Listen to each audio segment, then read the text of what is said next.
Amateurs d'histoire, bonjour et bienvenue aux archives départementales. Le 17 octobre 1862, un peintre, au coup de pinceau sombre, angoissé et romantique, écrit une lettre depuis le château d'Augerville-la-Rivière. Il est hébergé par son ami et cousin, l'avocat Pierre-Antoine Berrier, propriétaire des lieux. Cet artiste n'est autre que l'auteur de La liberté guidant le peuple, Eugène Delacroix. Nous sommes donc en 1862. Eugène Delacroix est à cette période, on le sait, malade et fatigué. Un grand repos m'a été conseillé. C'est pour cette raison que son cousin, l'avocat Berrier, l'invite à profiter d'un cadre propice à ce besoin, celui de son château situé à Augerville-la-Rivière.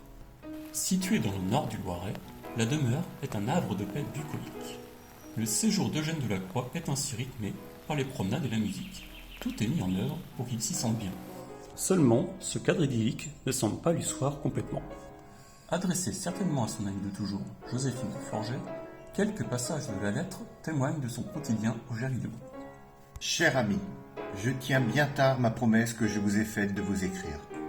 Non pas qu'il y ait ici plus de divertissement qu'à l'ordinaire, mais la vie fainéante que je mène, les bons repas, l'exercice m'ont réduit à l'état de machine. J'ai, dans mon atelier, beaucoup d'ouvrages qui me rappellent, et vraiment il y a des moments où cette oisiveté me pèse un peu.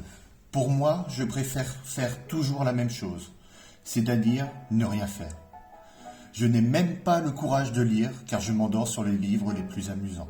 Une simple lettre que pourrait lui adresser sa correspondante de toujours serait qualifiée d'événement dans cette ambiance de lassitude. Si vous le pouvez, écrivez-moi quelques mots de votre santé et de vos occupations.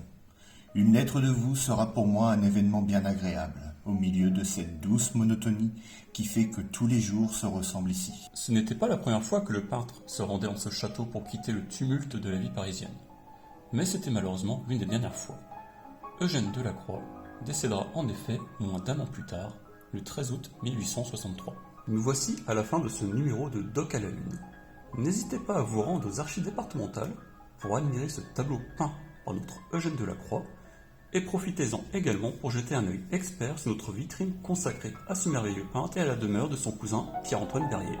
A très bientôt!